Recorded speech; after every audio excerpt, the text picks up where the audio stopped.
अस्सलाम वालेकुम। 20 का लाख प्रोग्राम है और आज हम आपकी खिदमत में हाजिर हैं। हस्बे मामूल अकबर बाजवा साहब और उज़्मा नौमान यहाँ पर मौजूद हैं। अकबर बाजवा और उज़्मा नौमान इस खेल में जज भी हैं और इस खेल में मुआविन भी हैं। मुआविन मेरे नहीं हैं बल्कि उनके हैं जो यहाँ पर आके सवालों का जवाब देता है। और आज हमारे खुसूसी मेहमान हैं एजाज़ वहीद साहब। एजाज़ वहीद साहब आज कंटेस्ट करेंगे ये प्रोग्राम 20 का लाख। देखते यह है कि 1 लाख रुपया आप जीत के जाते हैं या नहीं।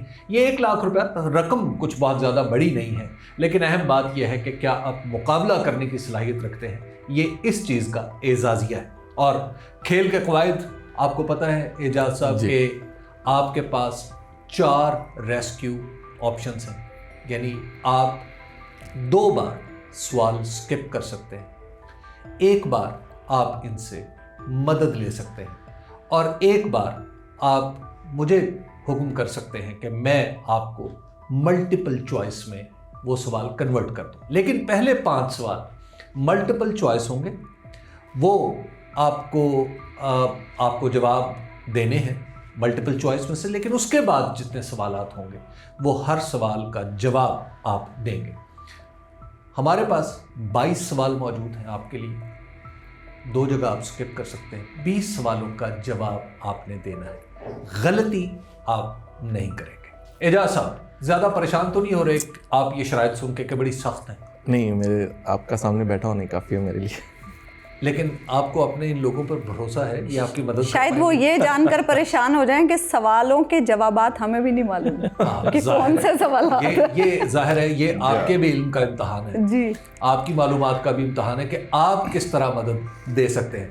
लेकिन इसमें आप ये भी ज़रा मुलाहिज़ा फरमाइए कि आपने जिन लोगों से मदद मांगनी है वो पहले से ही बेबसी का इजहार कर रहे हैं।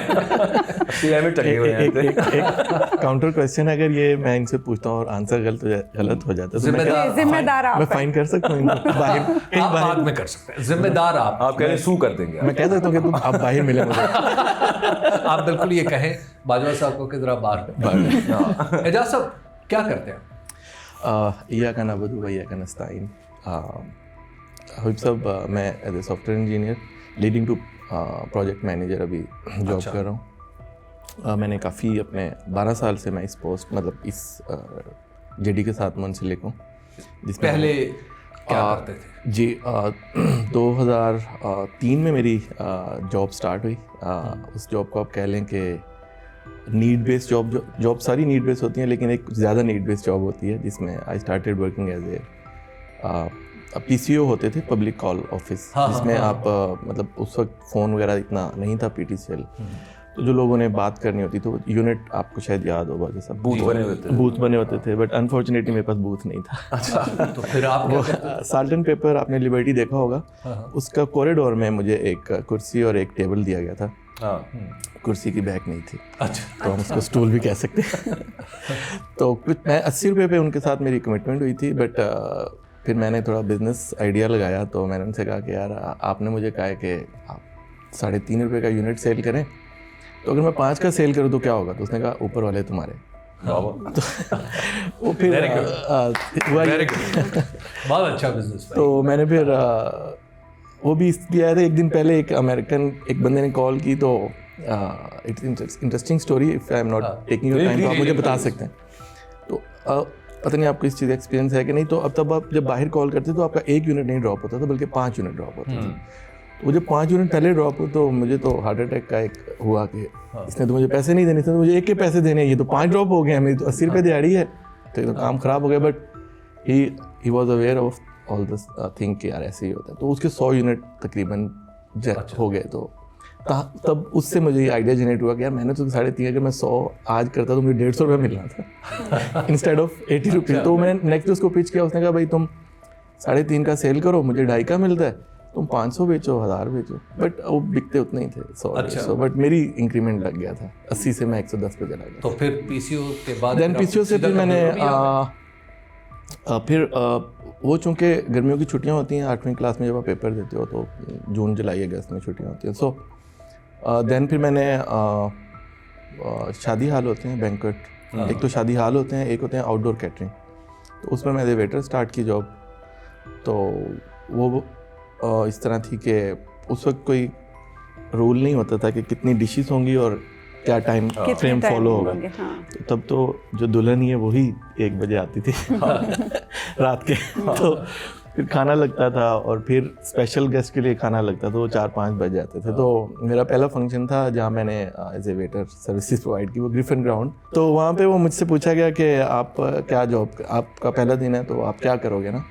तो मैंने कहा मैंने काफ़ी देखा लोग कुर्सियाँ उठा रहे थे और बनाते हैं और तंबू शंबू, तो काफ़ी मुझे हैवी लग रहा था बिकॉज आई वॉज 8 क्लास, तो मेरी 16 साल या 15 साल एज हुई होगी। मैंने कहा मैं बर्तन धोऊंगा। उसने मुझे कहा कि ये मुश्किल काम है। मैंने कहा इसमें क्या मुश्किल है, एक टब है उसके नीचे कोयले लगे हुए हैं, मैंने बैठना है क्रेट को उल्टा करके और बर्तन धो ही जाने। उसने मुझे फिर कहा कि नहीं यार ये मुश्किल काम है। मैंने कहा नहीं ये बहुत ईजी काम है। Very good. उसने कहा 1200 प्लेट है। मैंने कहा कोई मसला नहीं, मैं धो लूँगा।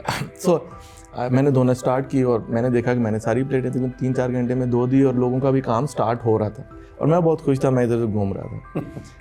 तो फिर हमने कोई जब 2 बजे ना तो प्लेटें वापस आना शुरू हुई, तो मुझे बुलाया गया जहाँ सब किधर है। मैंने कहा मैं मतलब मुझे तो पैसे शायद लेने के लिए बुला रहे हैं। तो उन्होंने कहा जी अब दोबारा धोने। तो तब वो सारे अपना काम फिनिश कर रहे थे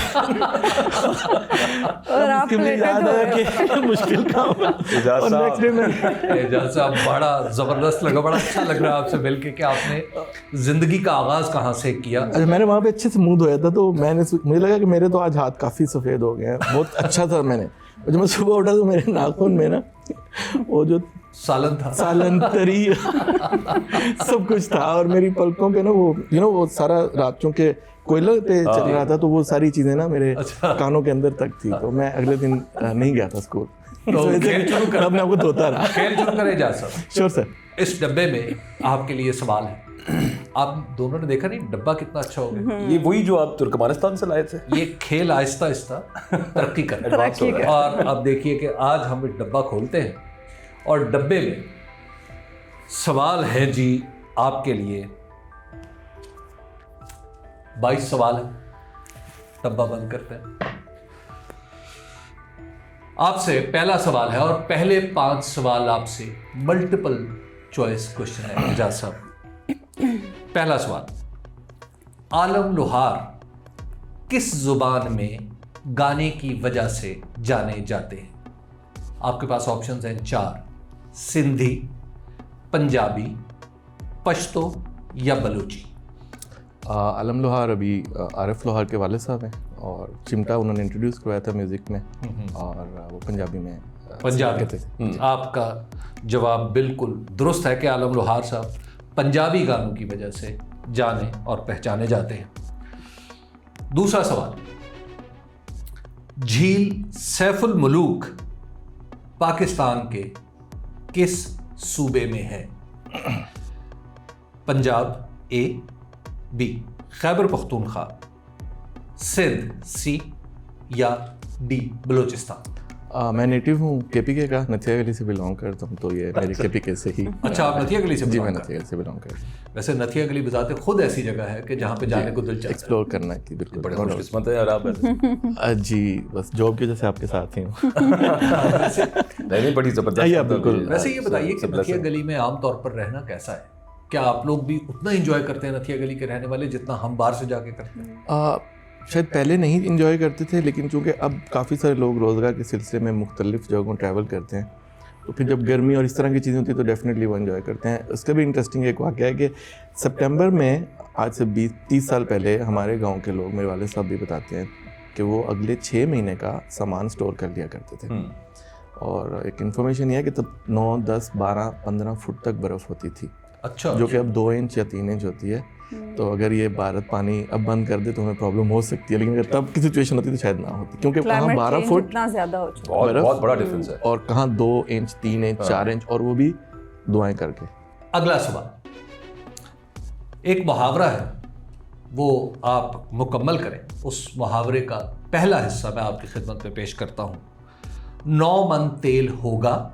इसका दूसरा हिस्सा आपने बताना है। आपके पास ऑप्शन है ए, तो खाना बनेगा, बी, ना नाच होगा,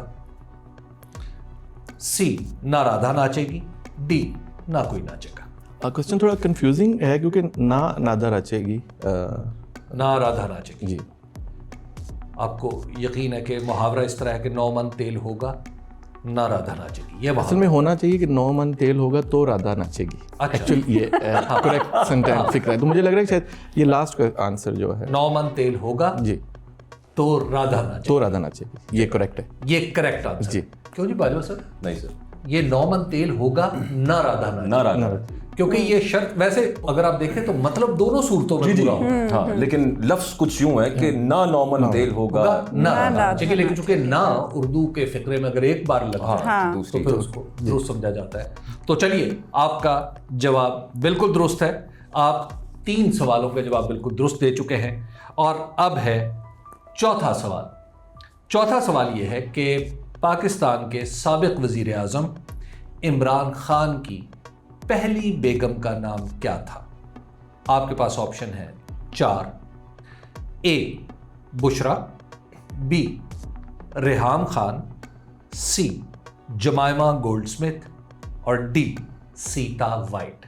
जमाइमा गोल्डस्मिथ। जमाइमा गोल्डस्मिथ आप कह रहे हैं कि वजीर आज़म, साबिक वजीर आज़म इमरान खान की पहली सबसे पहली बीवी। अच्छा, सबसे पहली बीवी जी।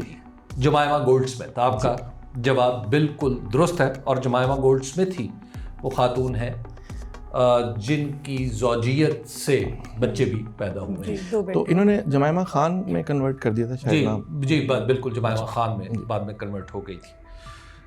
5वां मल्टीपल चॉइस में से आपका आखिरी सवाल है कि पंजाबी के शायर बुल्ले शाह का मज़ार कहाँ है? आपके पास ऑप्शन है ए कसूर, बी शेखुपुरा, सी गुजरांवाला और डी लाहौर। कसूर में।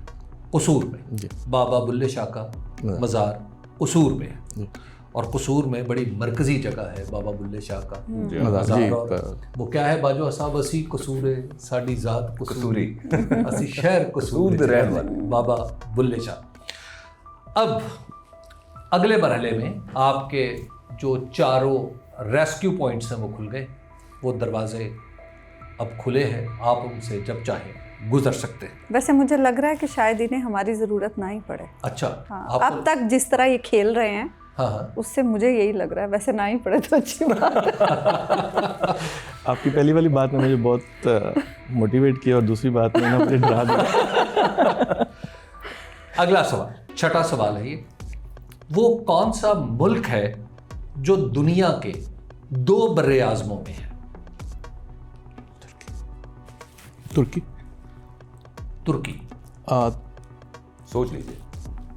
तुर्की आप कह रहे हैं कि दुनिया के 2 बर्रे आज़मों। बिकॉज आई थिंक वो यूरोप में भी है, उसका यूरोपीय यूनियन नेटो में, इसीलिए वो काउंट होता है और साथ में वो। और कोई मुल्क आता है आपके ज़हन में? क्योंकि आप अगर मैप सामने लेके आए तो कॉन्टिनेंट्स वो आपको पता ही है कि वो टेक्टोनिक प्लेट्स हैं वो सबकी डिफरेंट है। तो एक जहाँ पे एक कॉन्टिनेंट ख़त्म हो रहा है वो उसके हाँ कुछ और आप इन्हें उलझा रहे हैं या Confuse मदद कर रहे हैं? नहीं, मैं आप महज डिस्कस कर रहे हैं? महज डिस्कस कर रहा हूँ। अच्छा, अंदाज वैसे उलझाने वाला ही है। आप नहीं, मैं उनको कह रहा हूँ कि विजुअलाइज करें जरा वर्ल्ड। एजाज साहब तुर्की। तुर्की। आपका जवाब बिल्कुल दुरुस्त है। बाजवा साहब ने पूरी आपने मेरा, मैं जा रहा हूँ। मैं जा रहा हूँ। ये हम भी बदला ले रहे थे कि हमें जवाब मालूम नहीं था। हालांकि मैंने आपको पहले बताया कि मैं हबीब साहब शुरू में नहीं अच्छे लगते थे, आप शुरू से ही अच्छे लगते हैं। अगला सवाल आपसे है, बरतानिया के वली अहद को कौन सा खिताब दिया जाता है? बरतानिया के प्रिंस वली अहद को कौन सा खिताब दिया जाता है? प्रिंस तो सभी, बरतानिया के वली अहद का खिताब क्या होता है? अभी तो हैरी और दूसरा विलियम है, तो प्रिंस चार्ल्स थे, क्योंकि वही सारे हमारी ज़िंदगी में तो वही रहे हैं वली अहद। तो Queen Elizabeth and then Prince Charles. आपके पास चारों ऑप्शंस मौजूद हैं, आप इनसे मदद ले सकते हैं अगर आपको भरोसा है। आप सवाल स्किप कर सकते हैं या आप मल्टीपल चॉइस पर जा सकते हैं। आपके पास ये सारे ऑप्शंस मौजूद हैं। सवाल आपका अभी तक 7वां है। मेरा ख्याल ऑप्शन तो आपको को लेनी पड़ेगी। मैं स्किप करूंगा इसको। आप सवाल स्किप करेंगे जी। आप 2 बार स्किप कर सकते हैं जी। आप फर्स्ट टाइम वाला यूज फर्स्ट टाइम आप स्किप कर रहे हैं। बरतानिया के वली अहद का खिताब प्रिंस ऑफ वेल्स होता है। यस पहले चार्ल्स थे जी, और उसके बाद अब जो है शहजादा विलियम जो है वो प्रिंस ऑफ वेल्स हैं। जी, जब प्रिंस ऑफ वेल्स कहा जाता है तो उसका मतलब है कि ये बरतानिया के वली है। हाँ मुझे आता था। आप एक सवाल स्किप कर चुके हैं। अगला सवाल है, कराची में एक मकान कायदे आज़म मोहम्मद अली जिन्नाह की जाए पैदाइश के तौर पर जाना जाता है। इस मकान का नाम क्या है? आप एक स्किप कर चुके हैं। अब आपके पास 3 ऑप्शंस मौजूद हैं। अच्छा, हमारे जहन में होता है उसका जवाब, लेकिन चूंकि आप रूटीन में इस तरह से वो शायद इन चीज़ों से इन टच नहीं होते, तो आप जैसे इनको मालूम था लेकिन जहन में ये रिकॉल नहीं कर पा रहे थे। हाँ, रिकॉल नहीं कर पा रहे थे उसे। आप ऐसे खुद कभी कराची गए हैं? जी मैं कराची गया हूँ। मैं जो एक तो रेजिडेंसी है वो तो बलूचिस्तान ज़ियारत में, उसको तो रेजिडेंसी कहा जाता है कायद का। जो एक लाहौर में भी जिन्नाह हाउस। मैं बाजवा साहब से आप मदद लेना चाहते हैं। आपका जो दूसरा रेस्क्यू है वो अवेल हो रहा है अब। जी। आप दोनों की मदद पे इन्हें भरोसा है और आपकी हंसी बता रही बड़ी हैरत है कि भरोसा अब तक कायम है। बाजवा साहब के फर्स्ट इंप्रेशन जो थे मैंने उनको असेस किया था, तो मुझे लग रहा था इन्हें पता नहीं वो उनकी मजबूरी है शायद, क्योंकि उनके पास कोई और शख्स इस वक्त मौजूद नहीं है जिससे वो मदद ले सकते हैं। वैसे तो वो मुझसे भी ले सकते हैं लेकिन उन्होंने आपका इंतखाब किया। नहीं तुसी सानू बखाओ ना सी बात जवाब बता जी। आप उनकी मदद करें। नहीं मेरे भी एग्जैक्ट में जो है ना वो जहन में नहीं आ रहा, मुझे मालूम है लेकिन जहन में नहीं आ रहा। मंजिल है कोई? अब आप उन्हें जवाब बताएं। नहीं एग्जैक्ट ये अभी कुछ अर्सा पहले ना जब बारिश हुई थी ना कराची में बहुत ज्यादा, तो एक सैलाब आया था तो वो मकान डूब गया था उस सैलाबी पानी में। फातिमा जना भी जहाँ पे रहती थी। मेंशन तो नहीं उसके साथ कहीं आता, मेंशन आता है। हाँ, उसके साथ कहीं। अब मेरे जहन में वो, मैं उसको रिकॉल नहीं कर पा रही क्योंकि मुझे याद है हमने खबरों में ये दिया था। ये मुझे लग रहा है अभी अभी साहब ने कुछ बोलना तो फिर हमारे भी जहन में तभी आना है। अब आप मैं क्यों बोलूंगा? जब आप बोलेंगे फाइनली। फाइनली तो मैं बोल ही दूंगा। वजीर मेंशन नहीं तो हम इस पे एक और ऑप्शन भी तो ले सकते हैं ना इसी क्वेश्चन। पहले आप ये ऑप्शन कंक्लूड कर लें। एक ही सवाल पे वैसे या तो उन्हें बता दें वजीर मेंशन, या तो आप उन्हें बता दें कि आप उनकी मदद करने के काबिल नहीं हैं ताकि आपका ख्याल है उन्हें अब तक अंदाजा नहीं हुआ? साढ़े दिन ना रहना। मेरे जहन में वजीर मेंशन आ रहा है। आप उन्हें बताइए। वजीर मेंशन मेरे जहन में तो है। अब आप इस पे चूंकि श्योरिटी नहीं है सो यू शुड अवेल लेकिन आप अनदर ऑप्शन। ये इनकी मर्जी, ये आपकी मर्जी है कि आप इनका बताया हुआ जवाब उसको अपने जवाब के तौर पे इख्तियार करते हैं या नहीं। अगर आपने इनका बताया हुआ जवाब इख्तियार किया और वो जवाब गलत हुआ तो वो आपकी गलती कंसीडर होगी। हमारी कोई गलती नहीं। और मैं खेल से बाहर हो जाऊंगा। जी आप खेल से बाहर हो जाएंगे। हम इसको स्किप करते हैं। आप इस सवाल को भी स्किप करते हैं। इस तरह आप तीन आपने ऑप्शंस अपनी खत्म करती हैं। आपने इनकी मदद ली, आपको एक जवाब आया, आपने उस जवाब को छोड़ दिया, आपने एक मौका ज़ाया किया। इससे पहले आप एक सवाल स्किप कर चुके हैं और अब आप इसको दोबारा स्किप करना चाहते हैं। जी बिल्कुल, आप यही चाह रहे हैं। जी इस पे एक शेर आ गया याद, वो सिर्फ बाजवा साहब के लिए कि कहाँ ये बस में कि खुद को हौसला देते, यही बहुत था कि हर गम पे मुस्कुरा देते। तो ये एक गम दिया मुझे। आप ये सवाल स्किप कर जी। इस सवाल का दुरुस्त जवाब था वजीर मेंशन, जो आपको अकबर बाजवा साहब ने बताया। अच्छा, मैं तो ये फिर उस्मा जो हमने मेंशन किया इन्होंने था। मेंशन जब कहा तो वजीर मेंशन नहीं, उन्होंने मुझे इसलिए मैंने ये पिक नहीं किया कि मैंने कहा अगर उनको आधा याद था तो दूसरा आधा याद आने पे तो बंदा फौरन कहता हाँ यही था। नहीं मैं वजीर कंफ्यूज थी मेंशन थोड़ी फिर भी उस जगह का, उस घर का नाम है और वो घर कराची में है। और उन्होंने बड़ा अच्छा हिंट भी अपनी सोच में यानी लाउड थिंकिंग में उन्होंने दे दिया। वो डूब गया था। आपने अभी कुछ अर्सा आपने 3 ऑप्शंस जो रेस्क्यू के थे वो अवेल कर लिए। अब आपके पास सिर्फ एक ऑप्शन है रेस्क्यू का और वो है मल्टीपल चॉइस जब आप चाहें। अब अगला सवाल है, आप टेक्निकली 7वें सवाल पर ही हैं। जी बिल्कुल। दुनिया में सबसे ज्यादा तादाद में गाने किस गुलकार या गुलकारा ने गाए हैं? से इसका जवाब मुझे पता है। मैं सोचा था कि अगर इनफॉर्मली गाना हो तो शायद मेरा नाम हो क्योंकि मैंने भी बहुत गाने गाए आपको अंदाजा है। बाथरूम में, जी, महफिलों में, अकेले बैठ इसमें इंग्लिश, उर्दू, हिंदी सब चलिए शामिल। आंसर दें जरा, थोड़ी सी लैंग्वेज दे दें साथ। नहीं, इसमें कोई जरूरी नहीं। दुनिया में में अच्छा, उसमें पता है क्या है, उसमें मामला यूं है कि सबसे ज्यादा फिल्मों में काम किसने किया है? सुल्तान देखिए, का नाम आता है। आप माफ कीजिएगा, अब at the same time- अब आप उन्होंने आपकी मदद तलब नहीं अब आप की। खामोश चलिए हम तो रहिए। आपस में बात कर रहे हैं। उन्होंने आपकी मदद तलब जब की थी तो आपकी मदद को वो ठुकरा के आगे गुजर चुके। नहीं, वो जिस तरह उन्होंने की थी आप बताएं कि वो सही नहीं थी। देखिए वहां पे कन्विक्शन के साथ देखिए उन्होंने कहा तो हमने ये बात दुरुस्त आपको भले ही कंफ्यूजन के साथ, लेकिन हमने जवाब सही बताया। जवाब दुरुस्त बताया था। दुनिया में सबसे ज्यादा तादाद में गाने किस गुलकार या गुलकारा ने गाए हैं? ये सवाल है। आपने मुझे नजर लगा दी असल में।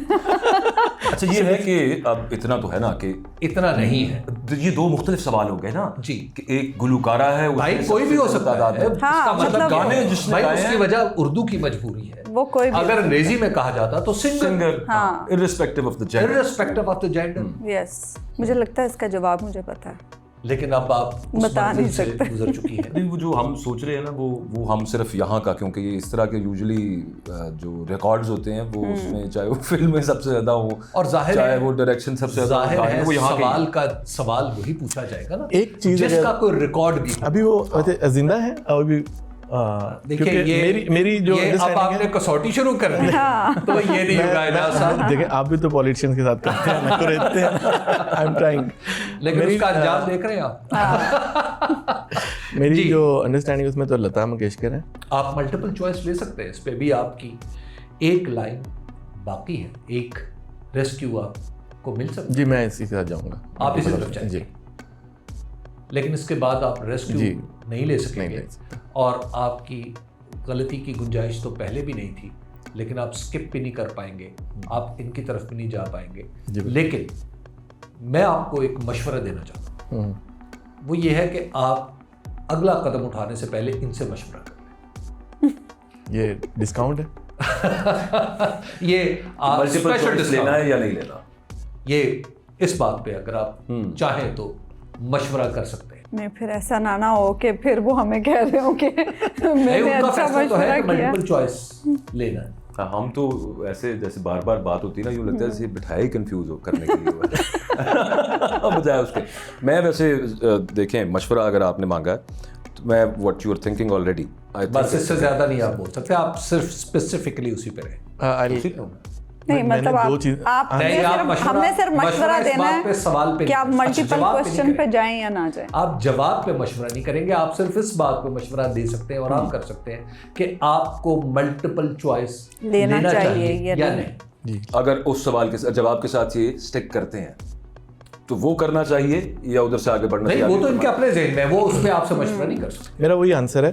आपका क्या आंसर? शुड लता मंगेशकर। आपने मल्टीपल चॉइस लेनी है या इस आंसर पे? मैं लूँ या नहीं लूँ? अब हम ये आपने कहा था ना, ये ऑप्शन हाँ। अवेल कर सकता हूँ ना।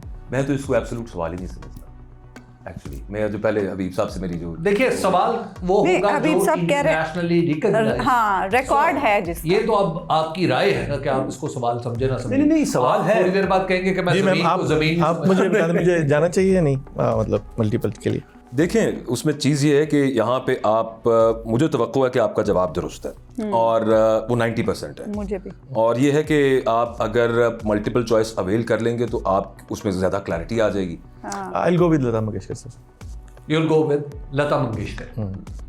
आपका जवाब बिल्कुल दुरुस्त है। लता मंगेशकर साहिबा ही ऐसी हैं जिन्होंने सबसे ज्यादा गाने गाए हैं और Guinness book of world record में भी इनका जिक्र है।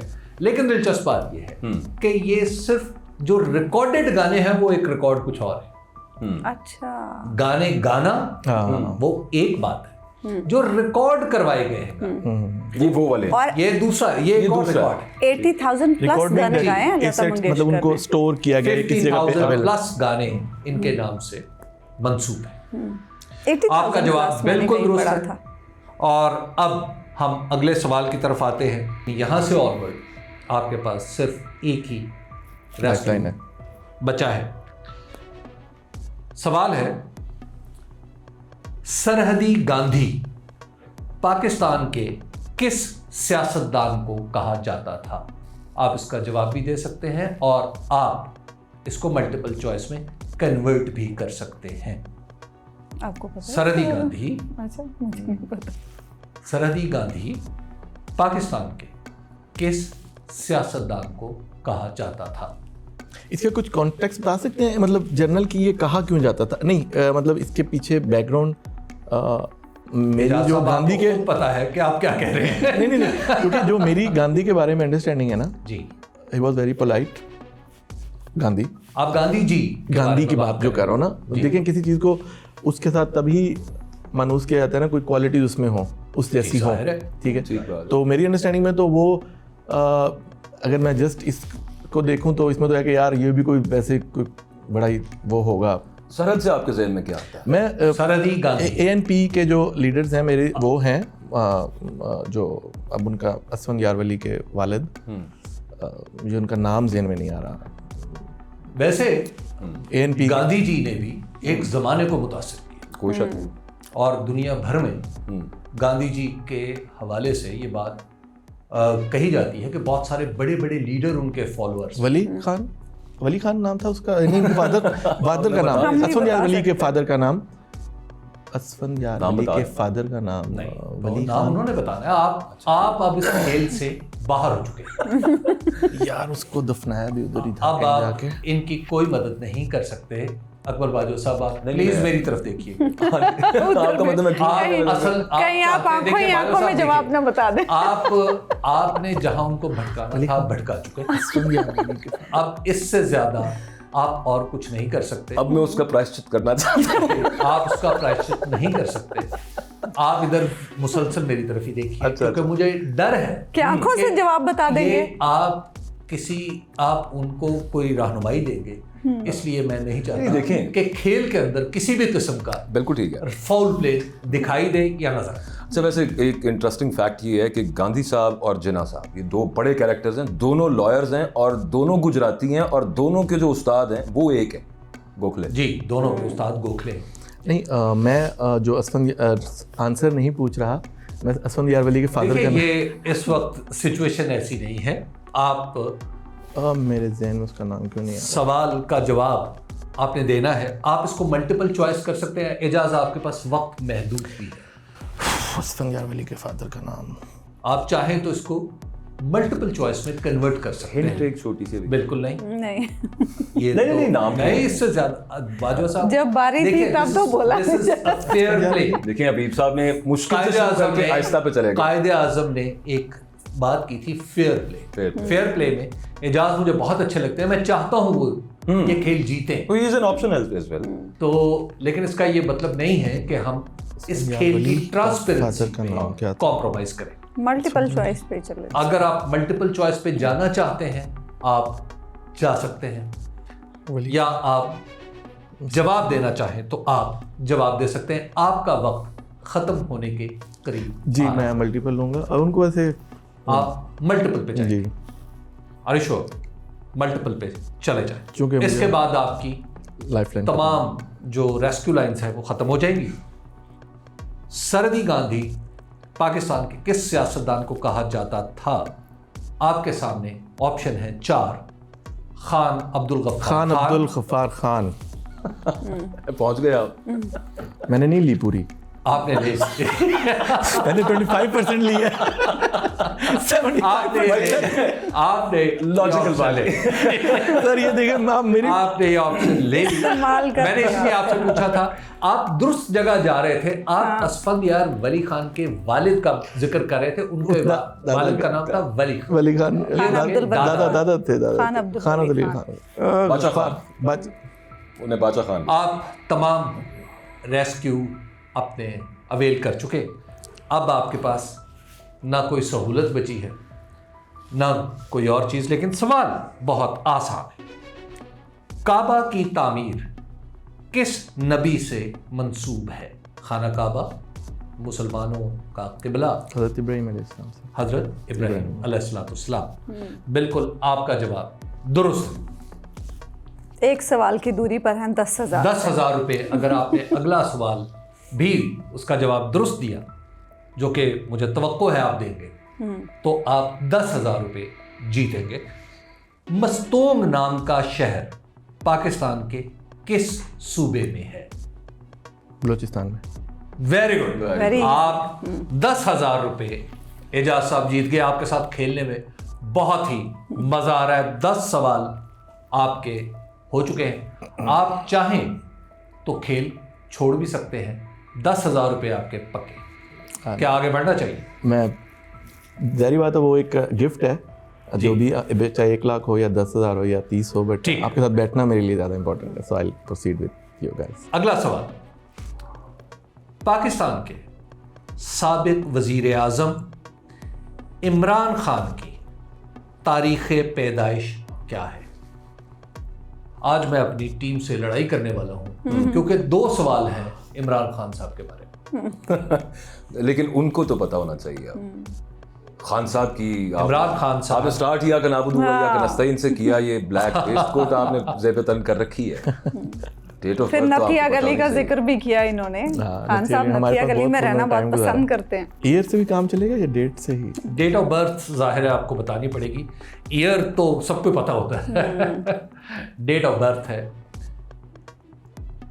पाकिस्तान के साबिक वजीर आज़म इमरान खान की तारीख़ पैदाइश क्या है? मंथ मुझे पता, डेट नहीं पता मुझे। कंफ्यूज फौरन नवाज शरीफ आ गया था 25 दिसंबर।